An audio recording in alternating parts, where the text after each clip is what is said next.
Good morning, everyone. You can hear me great. Thank you so much.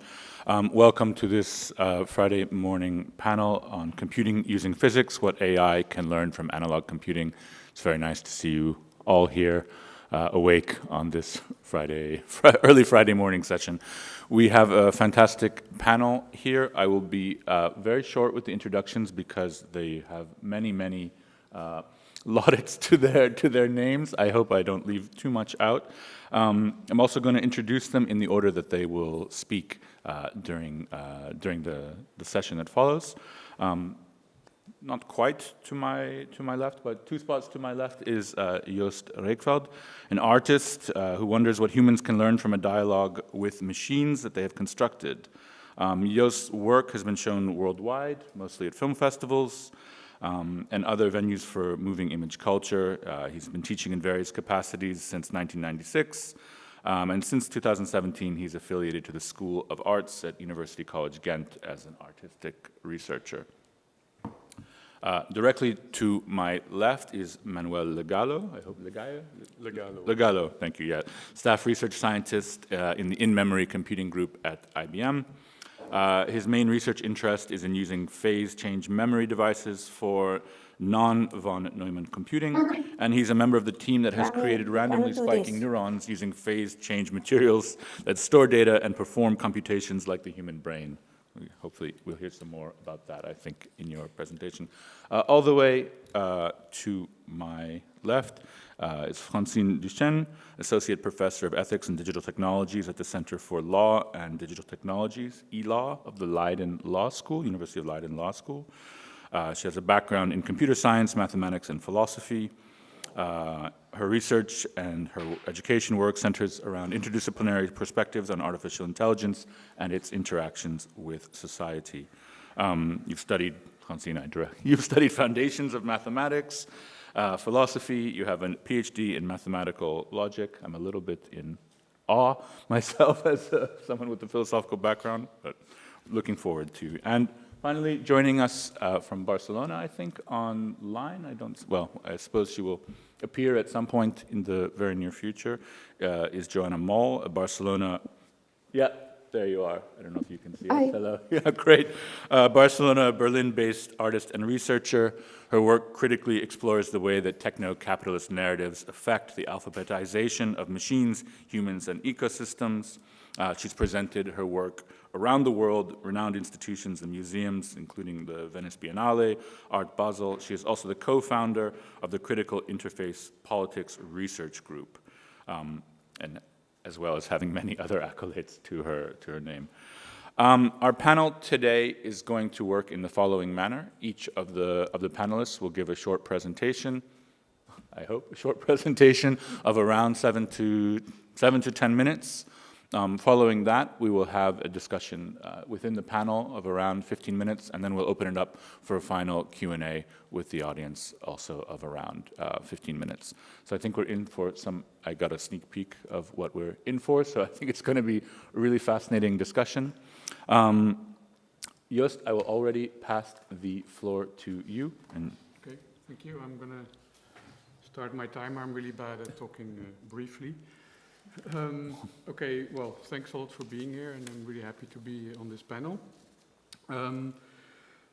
Okay, so I'm a filmmaker, artist, and I'm mostly interested in how things can be different, and especially how technology can be different. And the reason I'm interested in that is because I really think that technology also shapes the way we think and act in this world. Like, I think when writing was invented, it really changed culture, but also the way we think. When cinema was invented, it really changed the way we think, and I think there's a lot of examples, of course, computers. And I think for that reason, I think it's really important that as many as people as possible help in sort of shaping this technology and think about it. So also artists.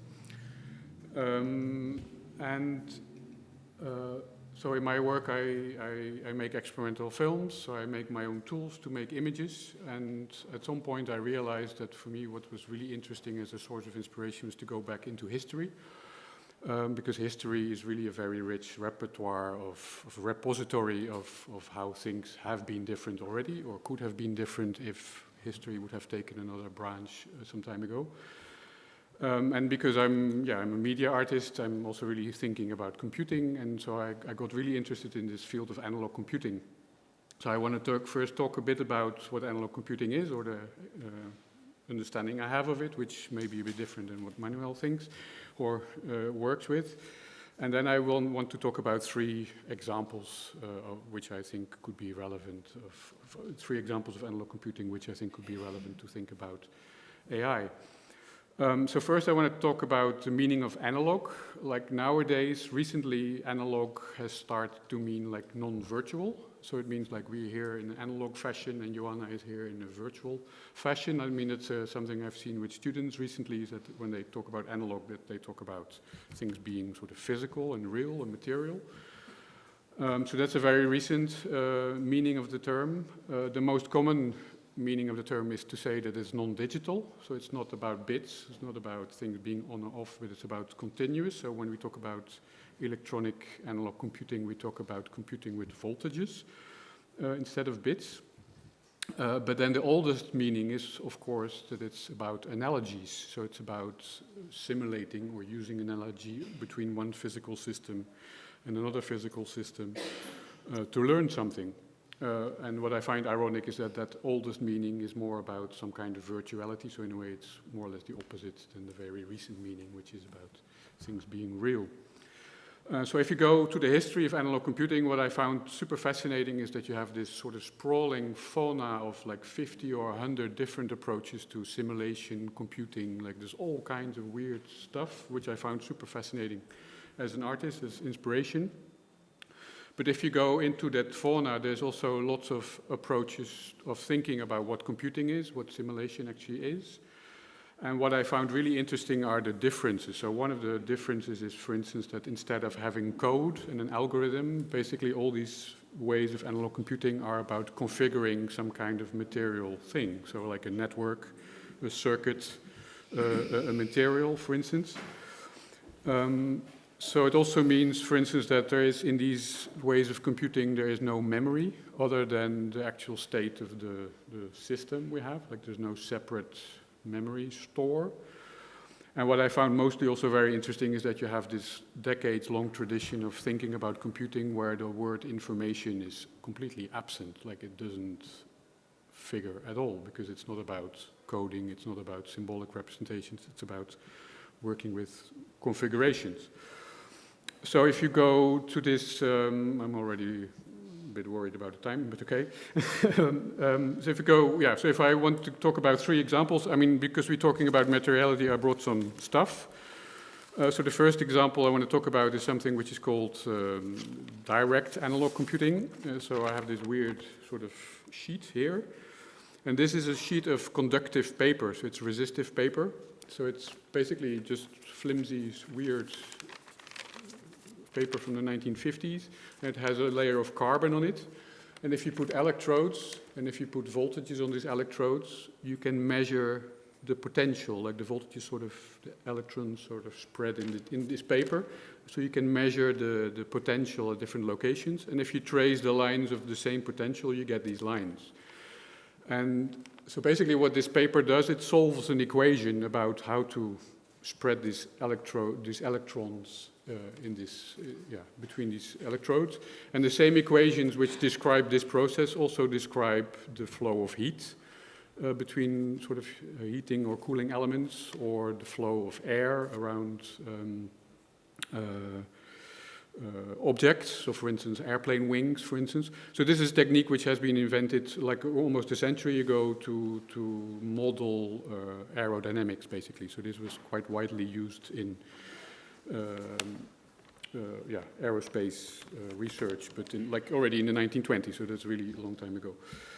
So what I find interesting, there's lots of approaches which are similar to this. So this is really about having one physical system being an analog of another system, because the mathematics are the same, like the equations are the same, so it's much more easy to measure a voltage than to measure airflow in a wind tunnel at a specific location. So that's why this is really handy. And what I find fascinating about is how elegant it is. This is just one component, so you don't need billions of transistors or whatever code. It's very simple, and you have high level representation, so you also can learn just by looking at this thing. So that's one example. The second example is this more heavy thing. It's like this. Well, I don't know if you see the difference. This is a patch panel. So this is part of a machine which is sort of the size of a fridge. I have it at home. It weighs 150 kilos, so I can't really bring it. And it's an electronic machine. And basically what this does, like this machine consists of modules, and all these modules, they do mathematics. So you have multipliers, you have integrators, you have adders, inverters, and you compute by setting up a configuration. So you, with wires, you link these things, and this is a way that this configuration can be stored. So I have a few of these patch panels, and you basically put this on the machine, and then you run the machine, and then it solves these equations. So this is another type of analog computing which has been the most widespread. This is from the 1960s, mid-1960s, but this existed from the late 40s until early 80s. And one of the advantages of this is it's really fast. Like for a long time, this kind of simulation, because everything works in parallel. It's electronic circuits. It's relatively simple circuits. For a long time, this was way faster than any digital exploration. So there were also basically, the roots of this go back to the Second World War, anti-aircraft gun pointing devices. That was the first time that this kind of way to solve equations was used by electronics. And then it basically, this development split into two directions. One, it became like very large computers like this, but then filling the whole room, large computing facilities. And what I found the most interesting inspiration as an artist is the other direction, is that people working with very small machines, mostly in labs. And there's this tradition which is called lightning empiricism. And it's the idea that you set up a complex system, like the equations governing a complex system, and you can interact with it in real time. And this is a tradition which sort of started in the 1930s already, so this is really early, where you have so electronic models of chemical factories or missiles, all these kind of things, where there are things like aerodynamic problems which are much too complicated to solve on paper. At that time, digital computers didn't really exist or were very slow. And with this kind of approach, you can basically tweak the equations in real time by turning knobs which have the coefficients. So it's a bit like jamming, and it's very similar to, if you're an artist, it's very similar to, like electronic music synthesizers, because it's basically the ancestor of these things. It's exactly the same thing. So that's, okay, I will stop there. And then the last example I want to talk about, I don't really have a material. I have this little pot of iron. I'm a bit scared to start talking about it because it's a bit complicated. It's another type of analog computing which is quite obscure but very interesting. It's about experiments from the beginning of cybernetics. Well, not the beginning of cybernetics, from the late 1950s, basically. Stafford Beer and Gordon Pask. Stafford Beer was the first to apply cybernetics to management. And he thought of the manager as the brain of the firm. And because he was a cybernetician, he was thinking, well, how can we automate this? How can we replace the brain of the firm with a machine? Which I find very interesting because it's about automation, but not automating the workers, but automating, the drudgery of management, let's say. And then he was looking for brain analogs, and he had very interesting ideas, which a lot of it came from Gestalt theory, like kind of psychology, which is the way of thinking about the brain, which is very different than, for instance, thinking about it in terms of logic or computation. A lot of his theories came from biology, organicist biology. He was thinking a lot about self-organization. And his idea was basically that if you have a truly self-organizing system, what it can do is constrained by the material it's made of. And he was looking at tissues. If you look at biological tissues, these tissues can repair, they can adapt, and then you have larger systems built out of these tissues, and then you can start having some kind of brain. And he said, well, all these things like vacuum tubes and transistors, there's no way you can build a valid brain out of this, because these things are, glass, and they're static. So they're also quite romantic and perhaps sort of naive-sounding ideas, but really interesting. And Gordon Pask and Stafford Beer together, like the one device they built, which was sort of close to their sort of utopian ideas of some kind of more gestaltist type of intelligence, which could sort of sense a situation and situate itself in an environment. The device they actually built was based on iron crystals, so I have iron powder in my little bottle here. And it was basically, you could say it very brutally summarize it as it's a kind of neural network. It's basically, you could say it's one neuron, but it consists out of metal crystals in a solution. And then the idea was that you could sort of reward it with current. And if you put a current on this between different electrodes, and they all go into this bucket full of solution. If you take two electrodes and you put a current through it, it sort of grows this connection. Like the crystals actually grow, which make this connection more powerful. So it's really quite close to how a neuron works, or like one model of a neuron. And what was interesting about it for them was that this was actually a material process. And so they really had this idea that these kind of material systems, because they were made from adaptive materials, would be able to develop their own relevance criteria, as they call it. And one example which they gave is that this can actually grow its own input transducers. So there's one example where they trained this network to become sensitive to sounds from the environment instead of only electronic inputs, which sounds a bit strange. But the idea was that this is a kind of model, and they were cyberneticians, so they were also perhaps very enthusiastic about these early advances they had. But for them, this was really an image of a kind of adaptive, self-organizing technology which in the future would happen, and which never happened. Okay, I look at the time. I'm already. It's a nightmare. So I'm going to just stop here. By just summarizing these three things, like I talked about computing through analogy, electrical models. I talked about lightning empiricism, which is about man-machine interaction and some kind of assisted intelligence, you could say.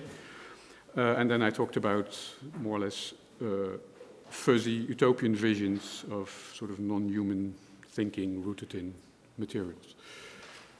Thank you. I will stop here. Okay. Thank you. Yes.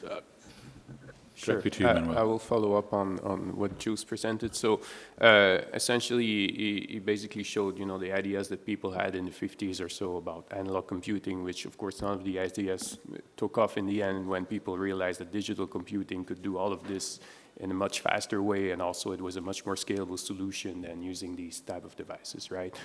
So that was how it went in the 50s. But now, what I'm going to talk about is how we can use analog computing today, because there's been a resurgence on that, especially for running AI models, and the reason why analog computing could be useful today is for energy efficiency.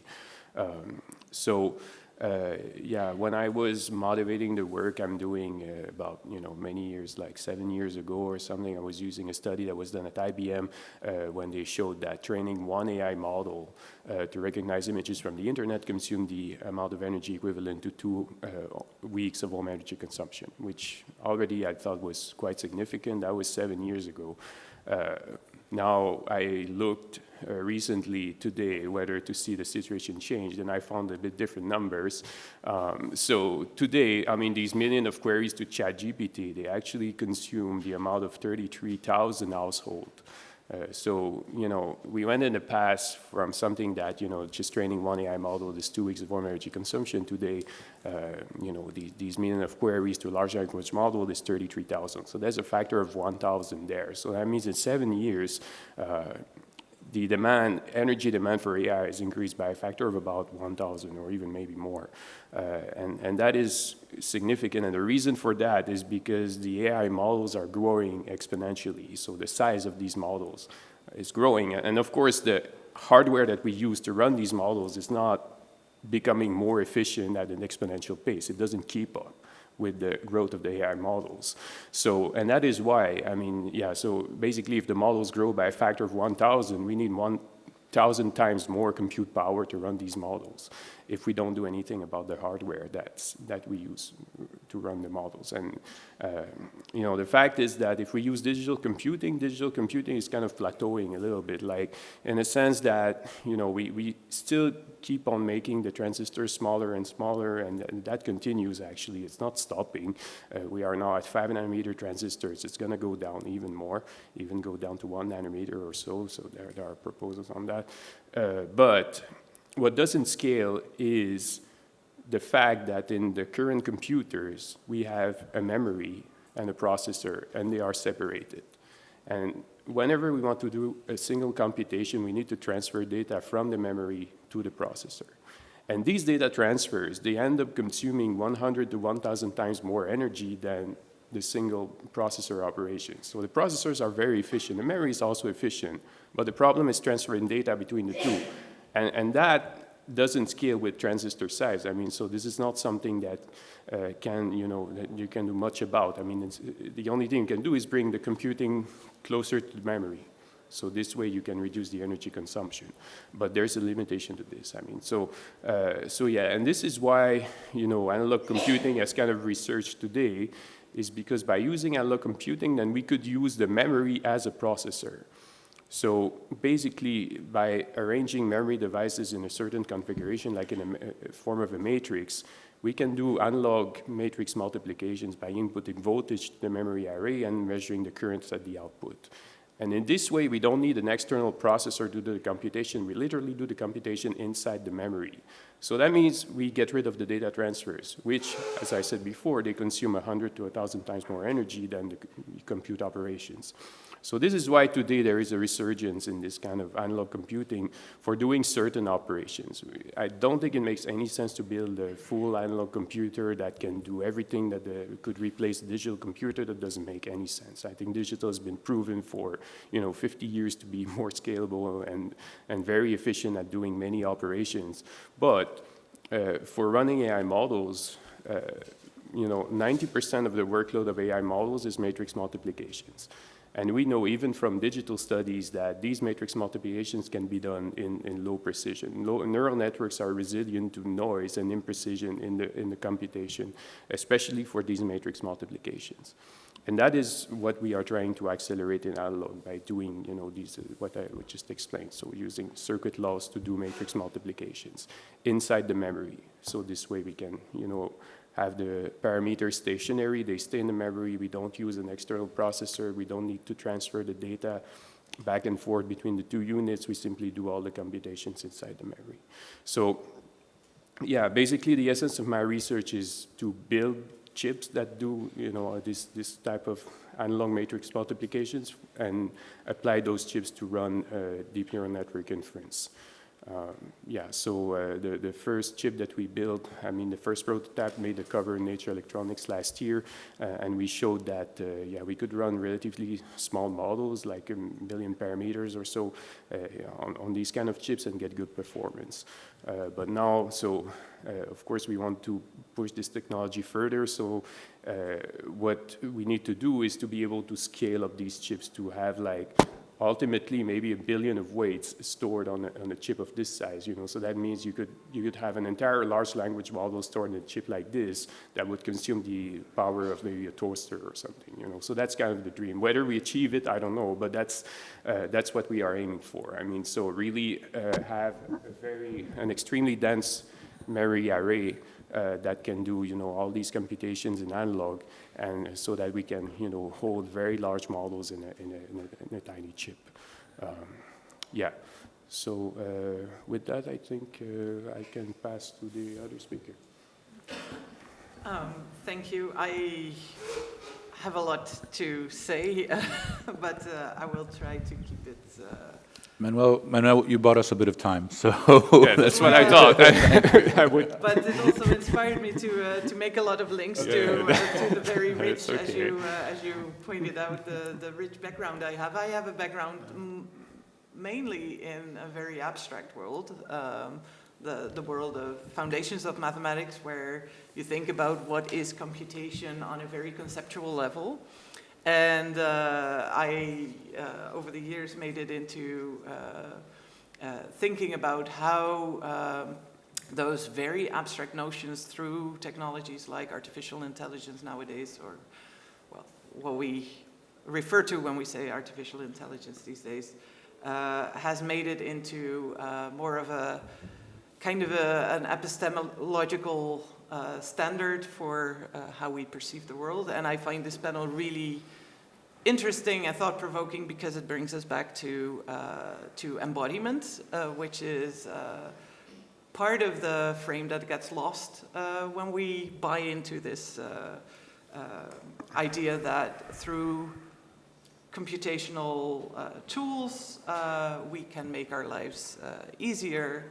We also go into, well, even in the formulation of the panel, there's a lot of reference to the Turing Machine as a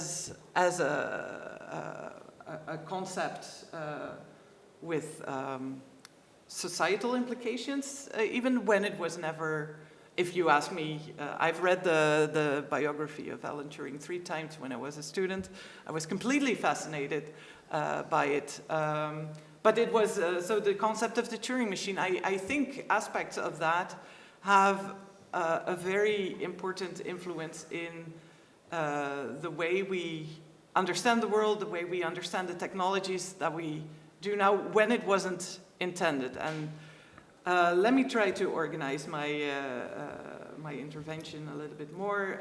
I was joking with my students that it's always good to quote Winston Churchill. I'm not sure if I agree, but a quote that I kind of like and that you may know is, "We shape our buildings and then our buildings shape us," which is, well, I like it in this context because buildings are material things, but the same holds for the way we understand the world through our conceptualizations of it.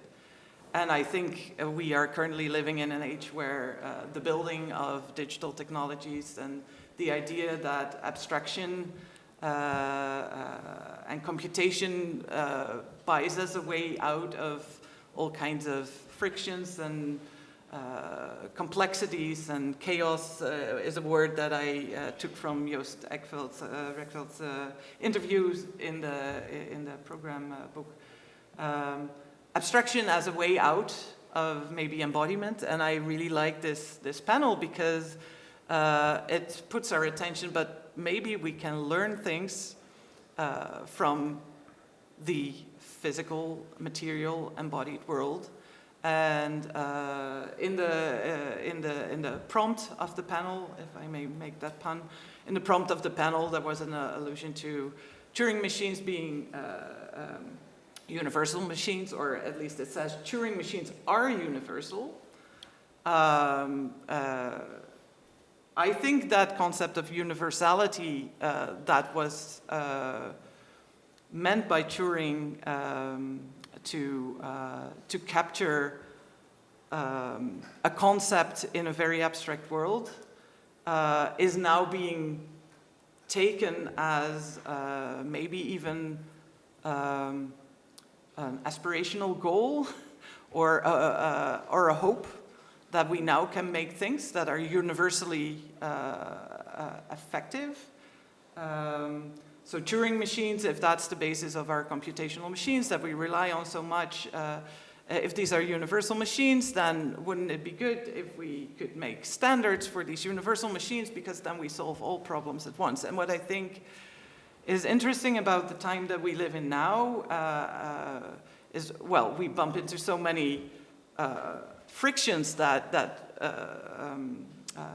escape into abstraction causes us as embodied beings in this material world, that we now start to think more again, and even a company like IBM is going to thinking away from this idea of universality and thinking more of what in a certain context, in a certain also material context, in a context of limited resources, what are then the most efficient ways or ways in which we can do things that are slightly different from what we would do if we would start out from this concept that computation is universal and we can provide universal solutions through these computational technologies. Now let's look at a very specific thing. And I know that what was just described is about a specific type of computation that indeed is much better done if you do not try to frame it in zeros and ones, but if you work with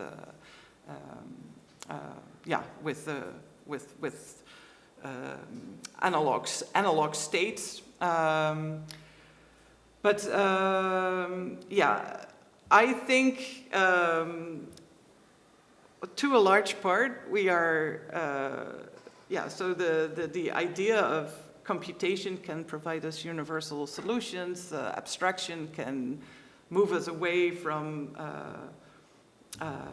issues that we experience, but those issues may be inherently connected to our embodied existence in this world, to the fact that we live on a planet that doesn't have an infinite tape. We were joking about the bill for the party last night that Thierry received. Yesterday it was almost the infinite tape of the Turing Machine. But the infinite tape in our world doesn't exist. Like Joost, I'm very much interested in exploring alternative ways of knowing, alternative ways of looking at things. I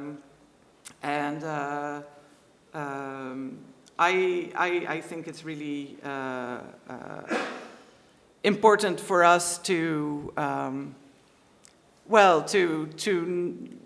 not take this idea of universality of the computer for granted. I think we should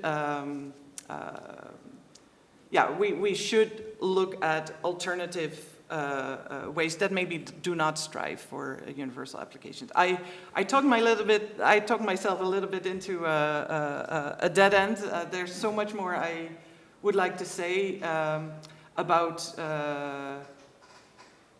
sense making and how we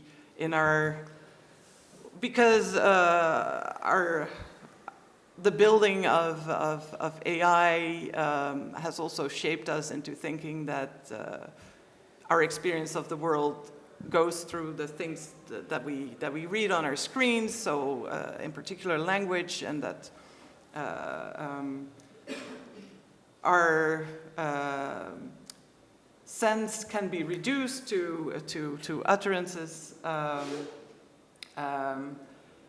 And I really think we should go back and play with things and interact with materiality.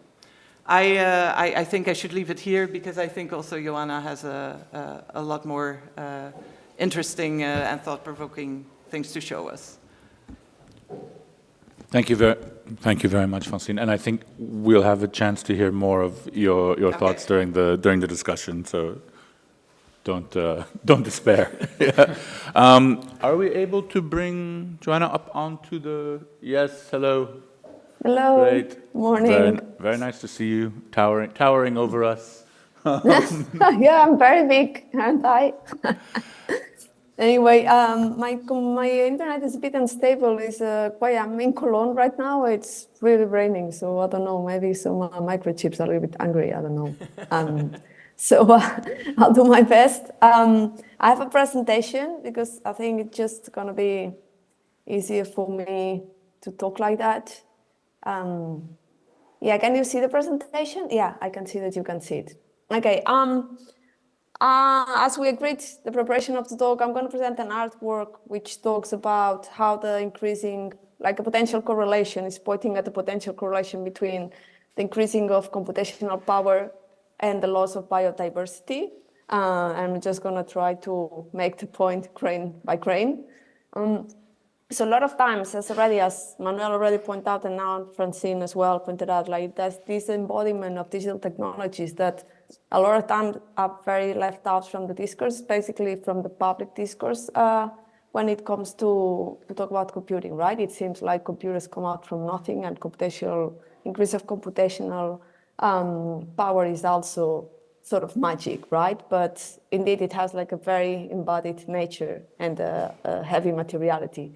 So I want to talk about the first microprocessor that was commercialized. It was Intel 4004. It was developed by Intel in 1971. And this marked a pinpoint or inflex point in history by the fact that for the first time, artificial intelligence was being transferred to an inanimate object. Yeah. And this opened a lot of set of possibilities. Yeah. So the increasing of computational powers in the microprocessors were created just increased at a very fast pace. Yeah. Yeah, I'm gonna, because I have a lot of time. Also, sort of what happened with the appearance of the first microprocessors is that suddenly they also opened the way for personal computer industry to thrive, because suddenly it was much cheaper since there is a lot of computing power stored in a very small, let's say, dispositive or object, that it was increasingly cheaper to produce. This made also development of computers cheaper. And this, it said, was Intel claimed that it democratized technology in a way. Yeah, so since the first invention of microprocessors, there have been different types of microprocessors. This one here, the last one, is a microprocessor developed by Apple. And in 2001 was the one that had at least the most transistors embedded. Yeah, I want to talk also about transistors. Manuel also pointed it out as well. But a lot of times, I think it's important to name things but what they are, so we can understand it better and we can enhance critical thinking. So microprocessors, as I put it here, is sort of domesticate and harness electricity. And the amount of electricity that they can harness dependent of number of transistors that they contain, which translate into increased processing power. Yeah. Manuel also explained that, like the amount of microprocessors that can be put in a transistor, it just increases, and it's never going to stop, probably. Yeah? I mean, at some point, I guess there's going to be a physical impediment, but then something else is going to come. So I think it's important to think of transistors as brain cells, yeah, sort of neurons. So our brain, let's say, contains 1,000 billion cells and neurons. So are these tiny switches that let you think and remember things, yeah. So the same, computer contains billions of miniature brain cells that they call transistors. Yeah, transistors is actually considered one of the most important inventions in the world. And finally, this is discovered in the course of the investigation during when I developed this project.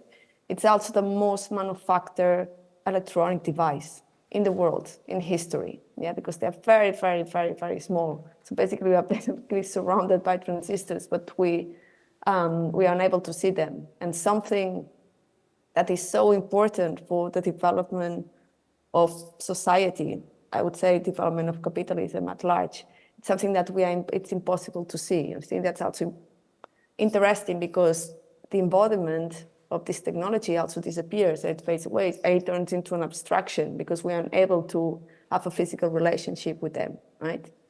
Anyway, just things to discuss later. I mean, there is microprocessors and transistors in mostly every device that we have around us, yeah? So transistors, microprocessors are indeed ubiquitous, but still, we don't have an embodied relationship with them because all these microprocessors are integrated in the devices that we use, that are very hidden. Yeah. And I pointed out, I'm going to stress this a lot because it's important. Also, very important to understand that there's many studies that link the increasing computing power proposed by the innovation in the semiconductor industry with the increase of economic growth. Yeah.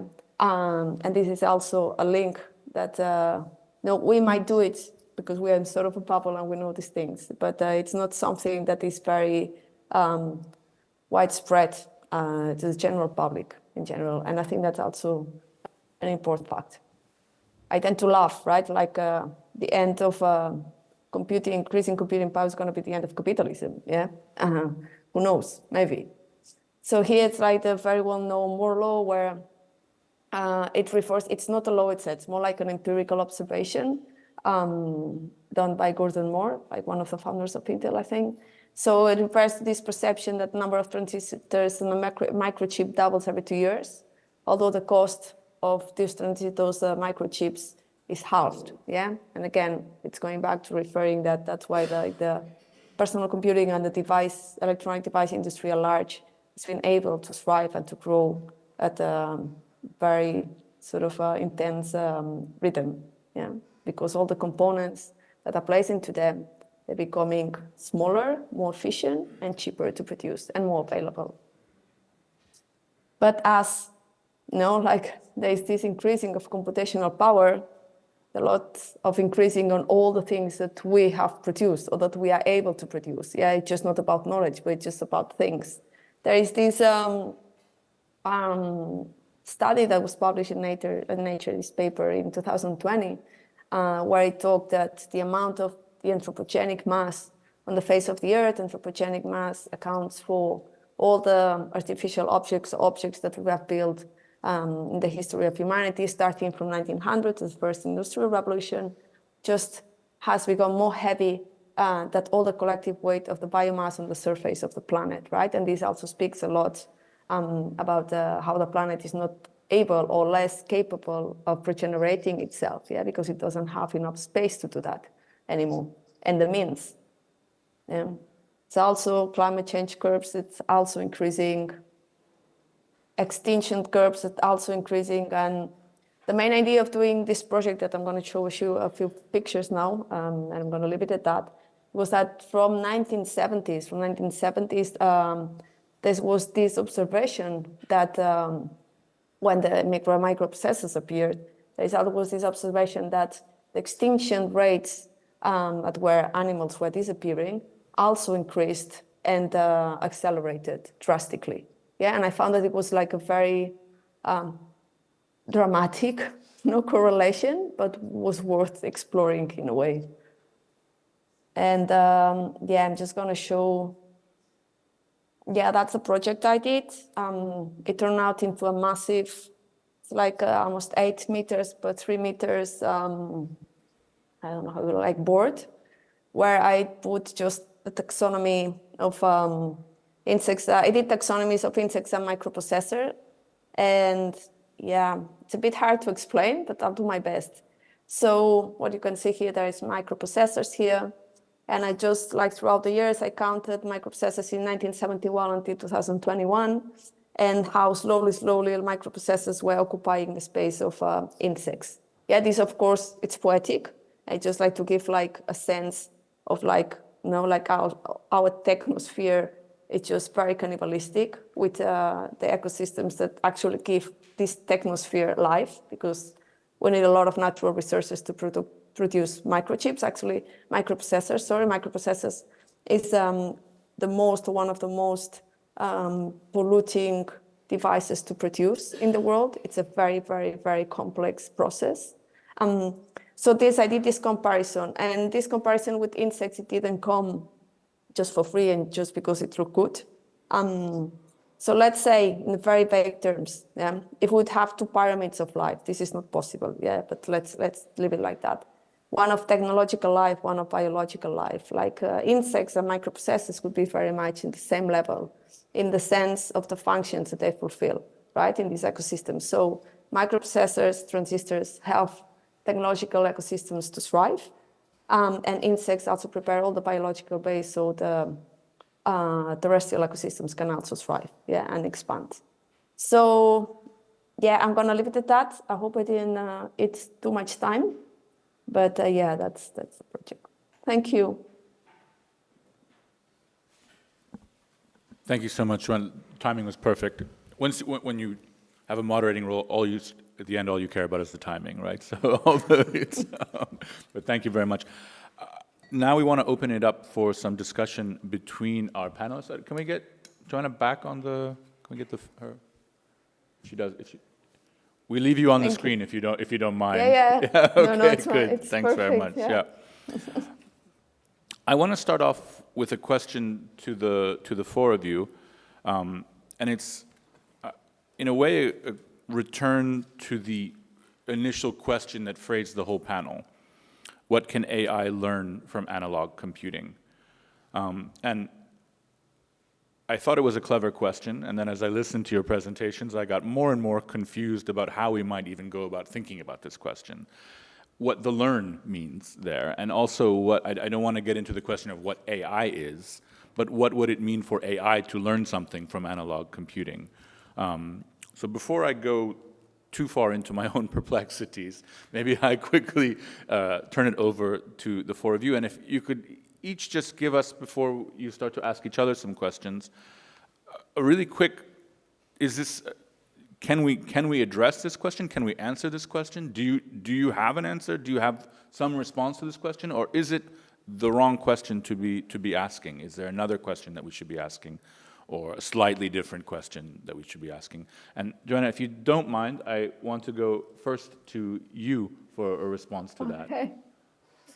Well, that's a very hard question. I mean, for me, I think in social imagination, we tend to see or recognize analog computing as something that's more embodied and that we can have a more straightforward relationship with it.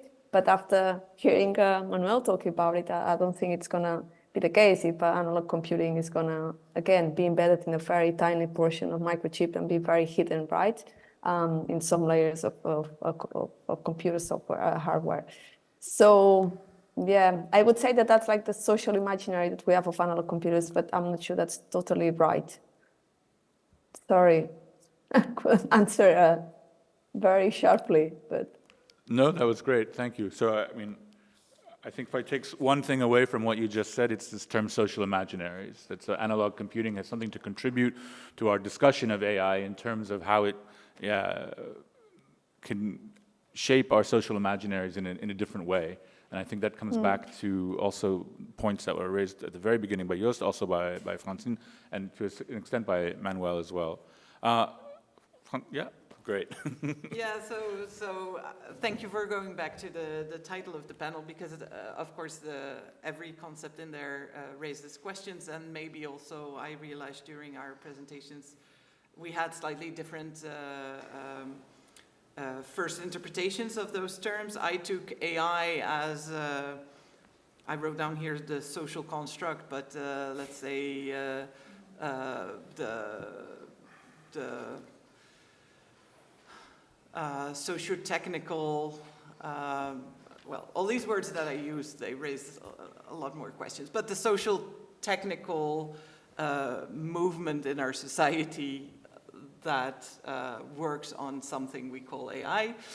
So what can AI learn? I read as what can we people who work in AI learn from, and then I also read analog computing slightly differently from the way IBM is working on it, as Joanna also pointed out. It's as an alternative way of developing hardware that provides an alternative way of making computers. I'm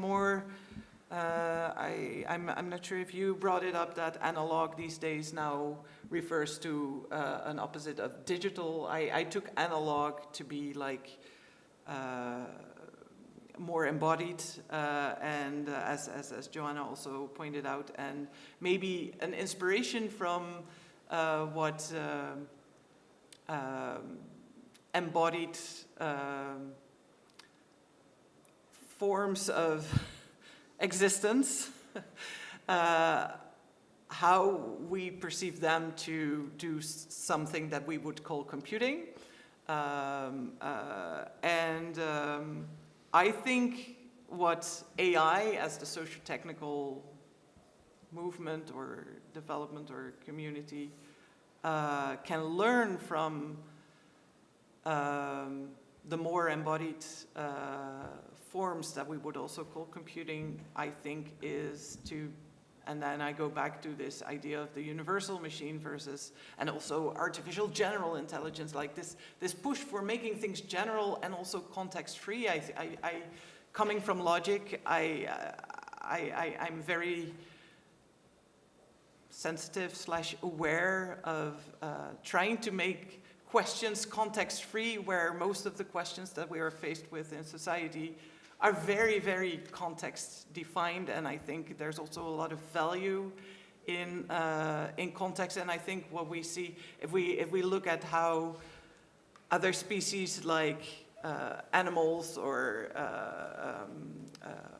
plants also have things that we might call computation or things that we might call intelligence, that's almost always embedded in an ecosystem. And maybe the graphs, I'm just thinking of this, the graphs that Joanna just showed, show that our push for universality and context-free things actually kills a lot of life. Because, well, there is no life in the abstraction of context-freeness. So I think that's a lesson for the socio-technical community to learn from, well, how I would, or how I wanted to read analog computing. All right, thank you. I mean, we're again seeing social imaginaries, socio-technical community, new possibilities. So I think there's a lot of converging themes there. Manuel, Jos, do you want to? We were going so far in reverse order, I guess. So, but I leave it to the two of you to decide who wants to take it up. I can go, yeah. I mean, so, yeah, for me, I think, yeah, there is definitely something that AI models can learn from analog computing. So I think the main thing is analog computing is not deterministic and it's noisy, right? So that is not something that is the case for digital computing. So the AI models that we use today and that we train, they're usually run on a GPU. So that means the result is completely deterministic. If you send the same query twice to that AI model, you get exactly the same answer. You can send it 1,000,000 times, you will get 1,000,000 times the same answer. Now, if you do the same thing on analog computing, it's not going to happen because of the noise and imprecision and also the fact that there are faulty devices in these analog computers and so on. So you put in that model in an analog computer, you run the same query twice, you make it 2 different answers. That's what happens in reality and also in our chips. So in a sense, we then have to try to make these AI models more robust or try to learn the fact that they have to deal with noisy devices and faulty devices, which is the case in our brain, actually. I mean, so the AI models that run in our brain, they're used to this because the brain is also an analog computer. So they're used to see imprecision, they're used to see noise and stuff. And models that run in the brain, they are very resilient to this, which means that, and that's interesting to me in the sense that, I mean, there are many applications where you can utilize this property, for example, to make models more robust to adversarial attacks. So adversarial attacks, I mean, it's just, you know, you kind of trick the model to predict a wrong answer, but just by making a small modification to the image that you send to the model, for example. I mean, that's what the attackers use, basically. And when these models are basically overtrained and so deterministic that they're so good, just a small deviation in the input could lead to a catastrophic failure of that model. And this is what attackers use to attack these AI models. Now, if we have a model that's used to deal with noise and imprecision, it's actually more robust to these kind of attacks because it's used to see deviations. I mean, there are deviations in the model because everything is noisy there.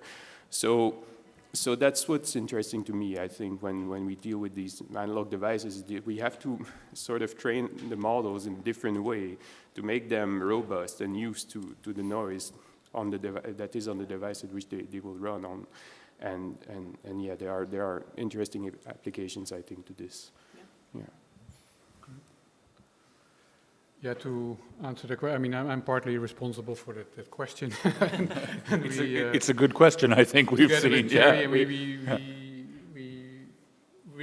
I mean, I really like the question because it's partly provocative. Like analog computing is extremely niche, and AI is sort of on the way to rule the world. And what can this small thing? You know, I mean, it's sort of preposterous as a suggestion almost. And I think I have to look back also a bit to the history. Like I think analog computing has always been sort of an alternative and also a kind of white screen to project utopian ideas of how things could be different to project it on. Like I think this idea of embodiment, I think that's really something which Stafford Beer and Gordon Basque were thinking about in the 60s, also thinking of a different approach. Because Stafford Beer was working in organizations and confronted also with the beginning of digital automation on the work floor, and seeing how a lot of these things went wrong in a way, and in a way a lot of his ideas were also a reaction to that, as sort of thinking of organizations as more organic, sort of interlinked, robust, noise-resistant entities. So I think they were also projecting like ideas of this kind of idea of embodiment. That's also in a way what attracted me to analog computing, but then I realized if you really go into analog computing, it's actually also about just making circuits which function properly. So you actually also don't want the noise to interfere too much. But what I find really interesting as a notion, thinking about analog computing as this historical alternative, is that it also combined lots of different approaches under one heading. And I think it's in a way very similar. I come to similar sentiments from another angle than Francine. What really strikes me in these discussions about artificial intelligence, I'm really not an expert, and I'm sure there are people who have defined and measured these things in sort of very specific ways. But just like this notion of universality, well, actually opposite to this notion of universal computing, which is really defined and has clear definition, I'm always struggling, like what is intelligence? And then it makes it so vague. There is this quote by what's this first very early Dutch digital programming guru. Dijkstra, Egbert? Egbert Dijkstra, I think, who says, well, we're not interested in teaching submarines how to swim.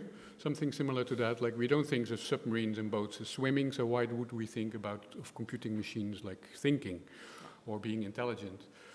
And I think just like words like the cloud, it's a marketing exercise. It makes things completely vague. Suddenly we have metaphysical discussions instead of thinking how we should unionize.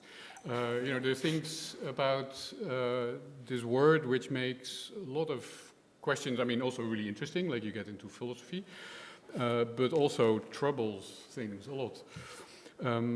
To sort of get to a point, like the point where I wanted to go, is that what I really find interesting about analog computing and where I think it can really teach is the diversity of it. And I think that's also where intelligence is a kind of very large word for lots of different kind of capacities. Like if you also already look at the history of artificial intelligence, like the early old-fashioned AI is all about logic and chess programs, and the AI now is a completely different thing, solving different tasks with completely different methods in a completely different setting. So why are these things even called the same? And isn't it also a smokescreen to call it the same, or smokescreen, I mean, unclear? And the same goes for computing. Like I'm really interested that this in memory computing, but also if you think about was at some panels here about quantum computing, I find it really interesting that there's now suddenly more different paradigms of computing and what computing actually means and what it is and what machines you do it. Which also means that instead of having one monoculture of one type of device which you use for everything, that perhaps there will be sort of more varied landscape of different devices being good at different things in a more elegant way. Sorry, it's a very long answer. All right, thank you, Joost. In the interest of time, what I'd like to do now is actually move straight to the Q&A. And of course, for the four panelists, you are also welcome to not just respond to questions, but also to ask questions. But I would like to open it up immediately to our audience here. I think she was the first to answer the question. That's all right. We can ask her if she wants to come back in and respond to the other. Joanna, do you want to add? Which other question? I'm sorry?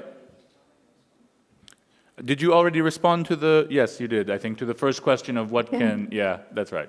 All right. No, that's okay. It's good to be reminded of what's behind us sometimes. We have a roving microphone, I think. If we have any questions from the audience, you can go ahead, please put your hands up and we'll pass you a microphone. Yes, great.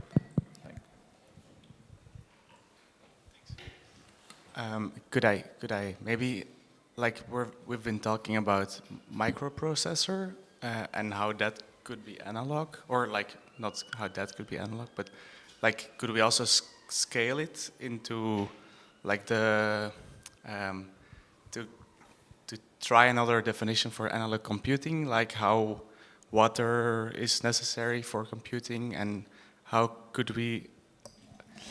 Might there be forms of embodiment possible on this other scale of, like, or on the planetary scale of what computing is?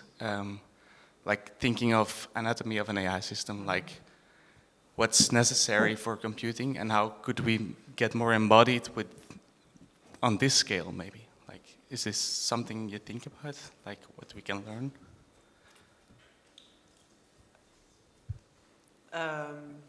I see your eyes twinkling there. Well, I'm very familiar with that. I also learned a lot from the book Atlas of AI, which starts. So it's by Kate Crawford. It appeared in 2021, if I'm correct, it's so the premise of that book is artificial intelligence is neither artificial nor intelligent, and she really drives the point that well, basically a little bit what I just also referred to, that this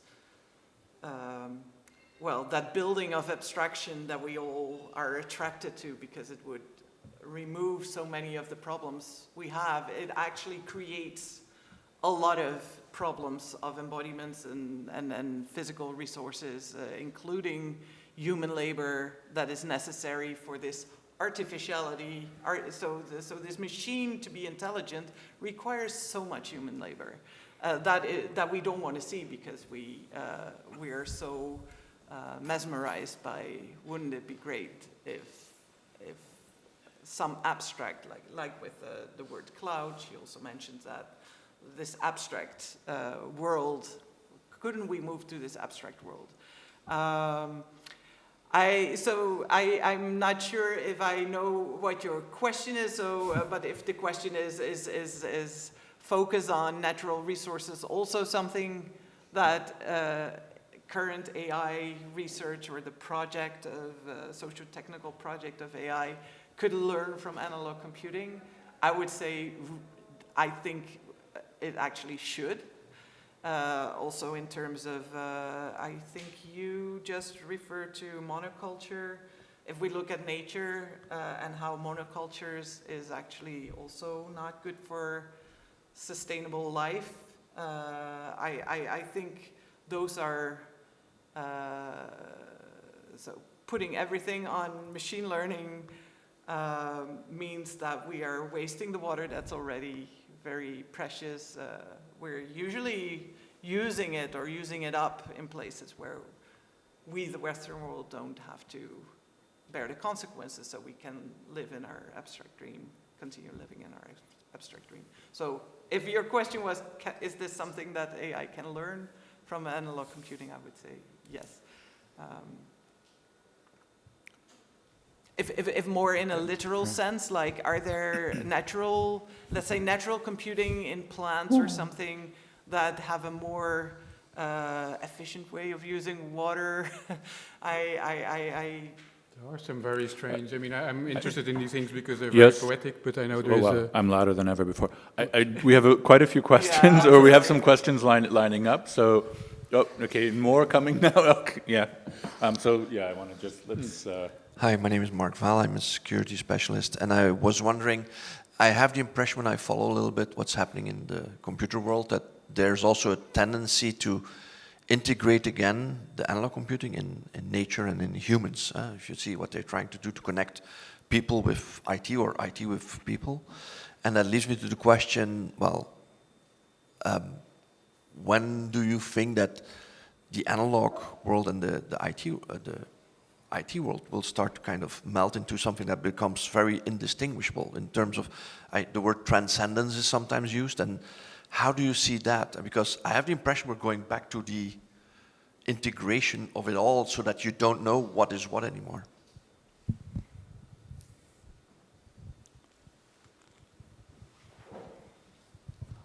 Edward from Leiden University. Going back to the main topic of the panel, like I noticed, Joost, that you were highlighting how simple things seem to be, like simple structures, simple structures. I wanted to ask you, how do you see then that we are going forward? Like, is this simplicity the illusion? No, I think that is the simplicity from the analog disappearing or fading into the future or the AI? And perhaps like to the panel itself, I think that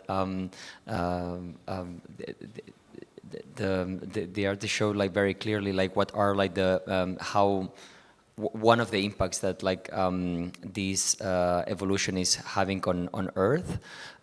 So going back to the comment of Francine on like how we build buildings and how these buildings are shaping us, do you have also some other concrete examples, not only on nature but also on human nature, like perhaps like referring to the beautiful art piece that shows the CPDP conference? Maybe we give our panelists a chance to respond to those two questions, and then we take two more. John, you're still looming large over us there. So if we have, I think, one question about integration, maybe even verging on transcendence, and one on simplicity. So if you have some comment, you don't have to, but. Yeah, well, I mean, I can just have a comment that like this transcendent, it's not something natural or something that it just happened to be because, yeah, that's just, it makes total sense. This comes from large historical thought on seeing the world as a machine and understanding the world as a machine, starting from steam machine, and then I think we can see it more prominently when we talk about cybernetics, and especially how the version that the army took, the cybernetics, like let's not forget that most of the technologies that we're using nowadays was developed in the army, and it had like this sort of thinking and culture of the army embedded in it. And okay, to go really back, but like cybernetics had this idea of like this symbiotic, like the perfect soldier should be like this perfect symbiosis between human and machines. And I think that the transcendent movement has a lot of this embedded with the counterculture movements from the 60s, right? So yeah, I mean, whatever it's gonna happen, I think for me, like something that's important to point out that this is not neutral or natural, that it comes from an historical legacy and it's gonna leave some historical legacies, and it really defines very much what it means to be human in this world. Sorry, that's very open comments, but. We just had a very analog reminder of the time, so please, if you could, we have two questions that I saw. One gentleman with the microphone and the other one in the back. Keep them very short, and then I'll ask the panelists also to keep your responses as short as you can. Maybe for Manuel, is there anything that analog computing is good at or conceivably better at than digital computing going into the future, besides the energy efficiency that you mentioned? Can we get the second question and then a response? Yeah. Thank you. Thanks. A question about data. AI in one of its versions was called big data, and often contrasted that the way that the technology works needs a lot of data, whereas the way that we think we can make inferences from fewer data. So any thoughts on how alternative ways of computing could have an impact on data? Great. Manuel, you want to? Yeah, I can answer the question. Yeah, so yeah, basically what analog computing is useful for. So yeah, of course, the main driver is energy efficiency. I think I mean, without this, I don't think we would even think of you using analog computing again for something, right? So that is definitely the main driver for us. On the other hand, yeah, as I said, the fact that you have now to deal with noisy computations has very interesting implications, I think, on different things, and especially on the way that we train the AI models to make them more robust, etc. So nowadays, I mean, people are training the models knowing that they will run on GPUs. They train them for GPUs, right? Now, if we would have an analog device instead, if we would have the whole AI community now training their models to run on noisy hardware, they would be trained in a completely different way. And I think that can have very, interesting implications we don't even know now, maybe down the road, right? I mean, one example I said is the adversarial robustness that we have clearly seen, so we have even published something recently on that. But I think there are also, maybe other things. Better generalization, for example, is also something that we could expect because you're training the model to be robust to noise. And like our brain, I think we could expect the models to be better at generalizing more data. So you could even improve the model performance, maybe. So these are the things I could see. Big data, little data question. Someone want to quickly pick that up? Or Manuel already gave us some. I have no good, let alone short answer, but there was something in the previous answer that was kind of giving some hope that this ability to deal with noisiness and uncertainty. I was also trained not just in mathematics, but in intuitionistic mathematics, where a lot of the theorems aren't true, but they are, it's hubris to claim them because only if you can really construct it. But you can provide very rich results if you give up on it's either true or not. If you work with this space of uncertainty or not proven yet or we don't know. And I think our brains do that. And I think in that sense, it should also be, well, at least a possibility that analog computing that you're talking about would work better with less data. Sorry, I was going to say, that's an excellent prompt to make some noise. Sorry, I couldn't resist.